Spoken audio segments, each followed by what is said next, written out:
I'm going to review some Polypaint techniques to help you all with your final projects, and I think this is going to be a pretty good example because we just have some high frequency detail from alphas, a good variety of just general forms, and then that should be a good template for me to use here. So with this Balrog sculpts, I am also looking at some reference material, and I think in this case, thankfully, the Polypaint job will be fairly straightforward because it's more or less just dark, ashy, and then fiery here. So maybe the first thing to do here is I'm going to change the matte cap to something like, let's see, I'm going to do zero paint here. And then let's take like a dark value. I don't want to go to black in general. I think black is something that I could push later, and I'm afraid that if I go to black right away, then I don't have much of a value range for me to experiment with later if I need to. So with this, I'm going to hit the B key and then open up the paint brush tool or paint brush here. And remember, you can specify whether or not we're painting in RGB mode or materials. So if you really needed to apply a different material to something, then you would go to the material tab here and then pick whatever, say, I don't know, let's do a chrome effect here, and then I'm going to paint this. So I'm basically painting this chrome material, and then I can switch this to like a metallic here and paint this, and then I can go continue to paint this here. I don't think there's a whole lot of utility though in doing a vertex a vertex paint job of materials. So let me back out of that. But that does exist for you if you are maybe doing a render within ZBrush itself and you need something quick to get the job done. But with that said, here I'm going to go back to that zero paint. Let's switch this back to RGB. And instead of painting per instead of just painting on everything and making my brush really big, I'm going to fill it instead. I'm going to backtrack just a second here in case everyone forgot.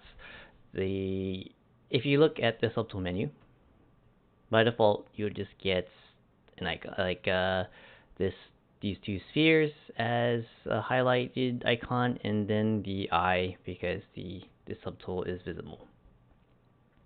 Anytime I activate Polypaint in any capacity, or whether that is applying a material or applying the actual vertex color like this, you'll see that the brush icon automatically turns on.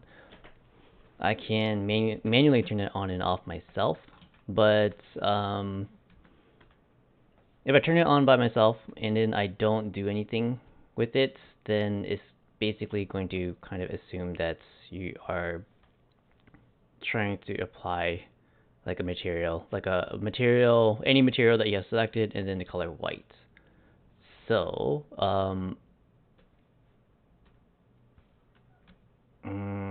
I would talk about that a little bit more, but I think that gets a little confusing, so I'm going to skip that, and maybe we can talk about that later.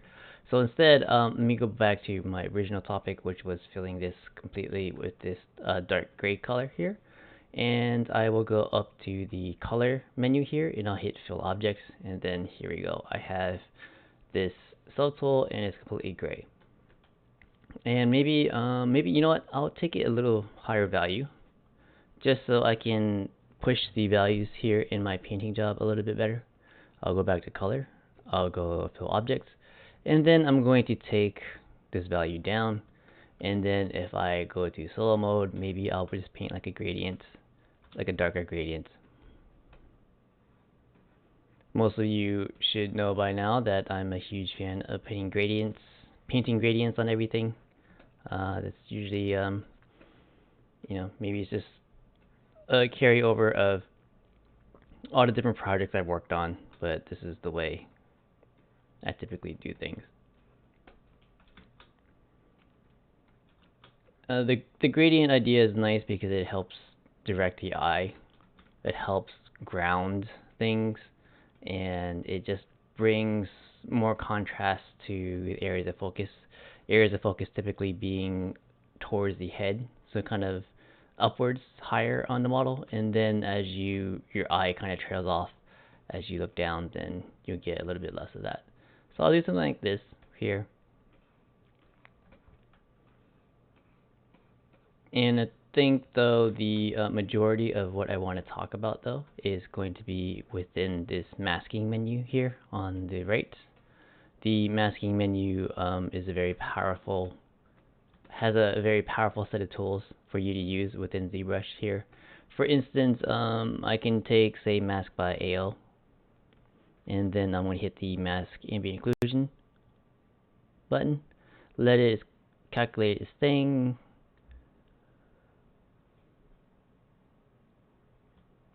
and then I can hit Control H to turn off the mask and then turn it back on here.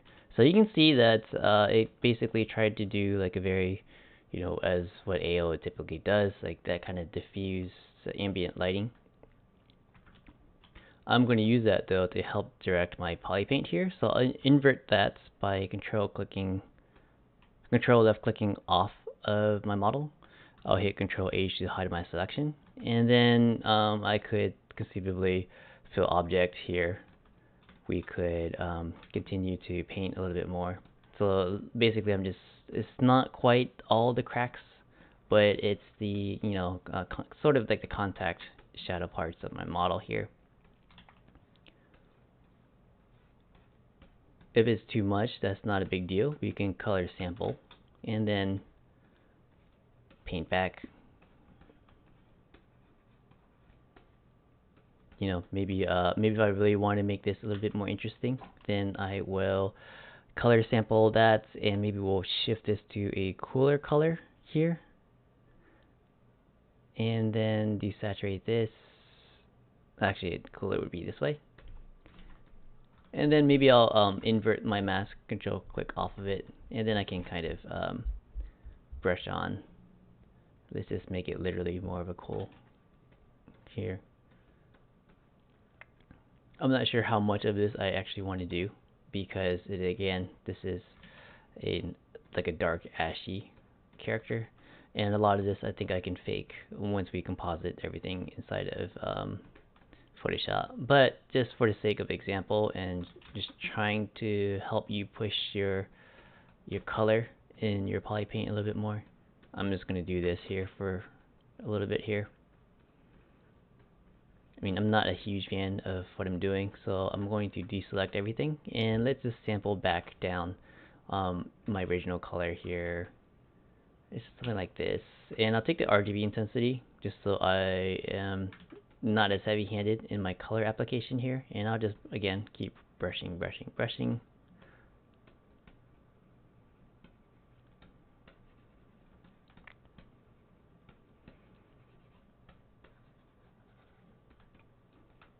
We can go back down in that lower value.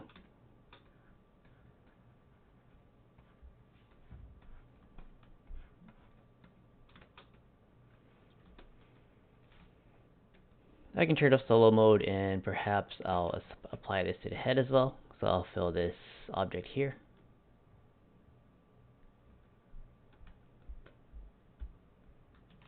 Interesting. Why did it not? Let's try this again.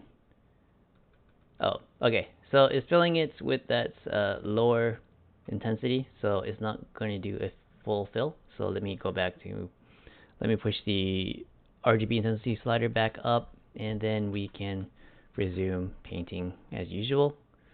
I'm going to go pretty dark here because I just think that the color variety is going to be helpful here.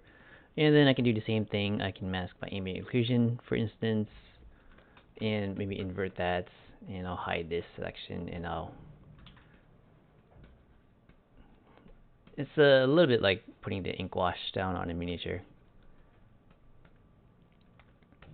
If I'm distracted by, say, like the eyes turning, like the because there is no Polypaint to any of these other subtools, it'll automatically kind of change color and material as I move along. And I could just turn on, remember what I was talking about, where if you turn on the Polypaint, it kind of pretends that it's gonna be filling it with whites. So there's something like that. We could basically fill it with any color as well, but maybe instead what I'm going to do is I'll take the eyes here. I'm not too focused about the wings, so I'm going to basically hide everything that I'm not worried about at the moment, just so we don't get confused. So I'll hide this, I'll hide the forearm spiky things, I'll hide the tail, and then we'll just worry about this right here. I'll click on the eyes to activate that subtool, and then we'll take a red color here. Maybe that's a little too intense, and maybe I'll push it more towards a fiery orange, and then I'm going to fill this object with this color. What am I doing? Color, fill object, and let's take this intensity slider back up because I'm not getting the full fill effect, and there we go. And this will give me something to sample to as well when I do the cracked lava fire effect along the wrinkles. And let's go back and maybe I'll sample this cool color along the body, and let's keep painting. I'm going to invert this, my selection here, and we'll get just some sort of variety here for the time being. And this whole masking menu, I do encourage you to play with this. You can mask by smoothness, just basically how smooth the model is, or areas where the model is smooth. For instance, like right there, if I needed to just maybe push this even further here, I could do that as well. Control H to hide my selection.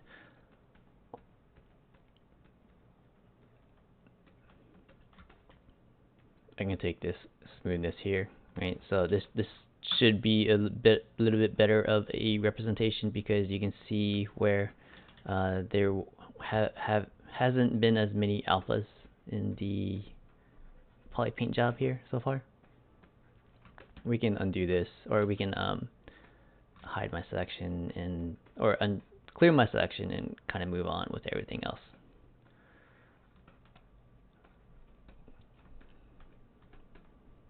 But I think the real part of this is going to be the mask by cavity feature, especially with this sort of creature where you have this glowing wrinkle skin look.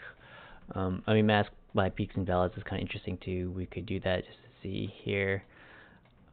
I find this a little bit difficult to use because I can't always predict what it's going to do, but this is kind of interesting. Maybe what I'll do here is I will hold down the control button, and I'll tap on the mesh to kind of smooth it out. Let's take this paintbrush. I will sample this color here, and then let's change this from a stroke to say like a color spray. And let's hide this, and then I'll just kind of like brush a bunch of random color on. Maybe we can take this even darker in value. Hopefully it kind of stays within there. And I think this might be a much better way of applying color variation, because I'm going to let ZBrush do the color picking for me, and then I'm going to use the masking from this peaks and valleys to kind of direct where I put things, and then I think that will just work out a lot better. We can hit the control key and invert that selection.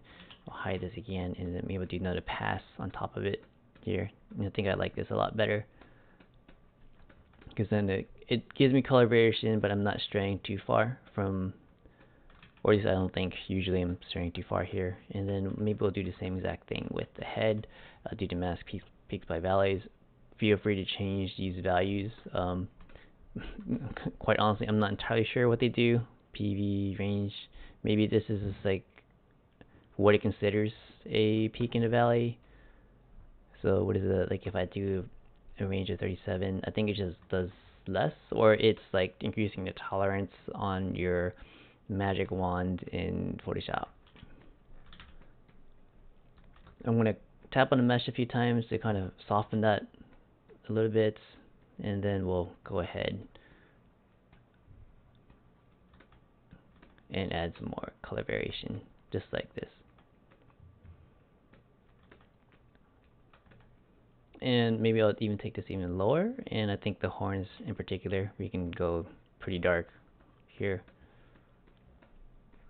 I can invert this again and maybe brush a little bit more along the horns, hide my selection so I'm not going too crazy. The smooth button or the smooth hotkey shift is pretty useful. I can just turn off the Z add so I'm not disturbing the model, right? Because again, if I say go here on the body and I have Z add and RGB on, I'm going to smooth both the color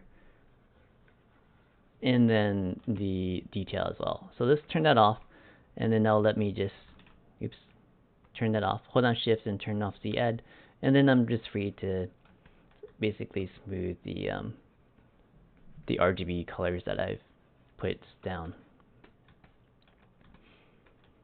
Go back here, let's sample this dark color, and then I'm going to manually just throw some darkness here. And I'm going to look at this Balrog. Okay, so it looks like he's got a burning mouth. With the burning mouth, let's color sample this, and then I'll just kind of like do something here. I'm going to go a little bit light to the touch so that it doesn't get too saturated or too strong, too crazy, or too quickly. I think this hide, let's clear the mask, and I'll just do a little bit more here, and I'll keep going like this, and maybe we'll take this dark value and then put it along the teeth here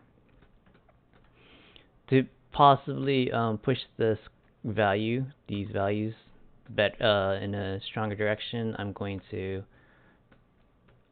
then take a dark value and then just take the spray off so I can predict where my brush is going to go better, and then I can darken the teeth so that it provides that value contrast between the bright saturated colors and then the teeth. So it's like the glow from the mouth is almost casting a shadow onto the teeth here. And then let's go back to the body, and I'm going to go mask by cavity here. Let's hit mask by cavity, and this is really where I am going to spend a lot of time here. I'm going to invert this. We don't have a whole lot of resolution on this mesh, so actually, you know what? I'm afraid that if I just sample this and I just brush it on like that, and then we clear that, see how like the paint is pretty splotchy. Even if I undo that and I tap this to smooth that mask, I feel like this is still not going to be what's happening here. Let's undo this. Try this one more time. I'm going to invert this. I'll smooth that. This is a little too fuzzy and too vague. So what I'm going to do then is, before I go further, let's subdivide this so I have a little bit more detail. I'll mask by cavity again, and then maybe we'll smooth this out just a little bit. Or since I'm getting a little too much blurring, I'm going to double the blur in the mask by cavity feature, and then let's mask by cavity here. Maybe I'll do this 11. I guess that doesn't do as much as I thought it would.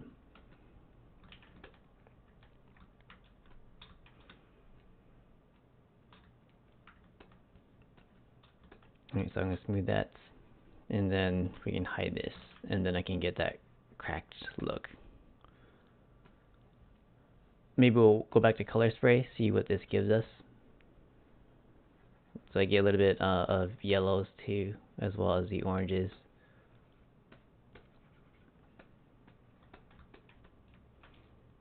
Something like this. I can invert this instead, and basically I think we have a contrast issue. So if I take the value down on my Polypaint a little bit more,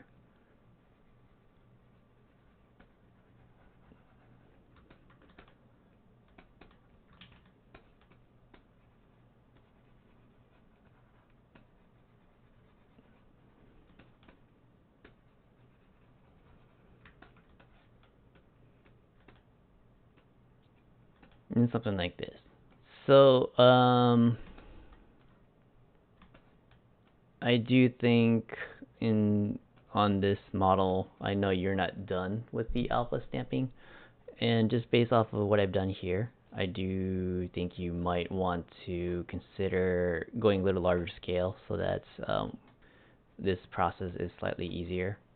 Um, Maybe we're getting a little too high frequency here. High frequency with the wrinkle data.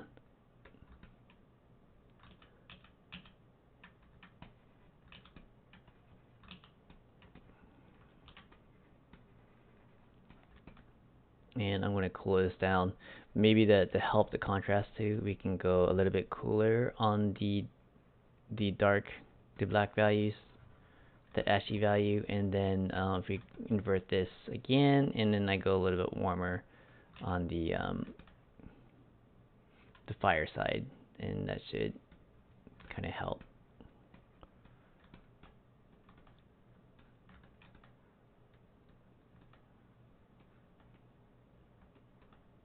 Yeah, so this I think is going to take a little bit of time for you to experiment, like on the best distribution of these alphas here. I do see what we're mentioning in class with the alphas kind of overlapping. I can't remember if you actually address this in class with me or if this is something you're planning on addressing. But smooth out areas. Let's turn out the polypaint here. Go back to white. Then I'll pick a regular material here, and maybe to make, you can go through and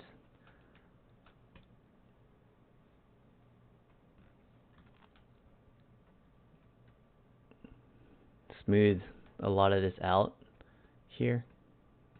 I think this is kind of what makes high frequency detail sculpting a little bit more of a pain, is that you do have to spend some time and make sure that you aren't going too crazy with the wrinkling here. And just given the general forms that you've sculpted, then I do think maybe a little less detail could be helpful. Just guiding their eye in the right direction, more or less, here. And then you just would have to change the polypaint to match.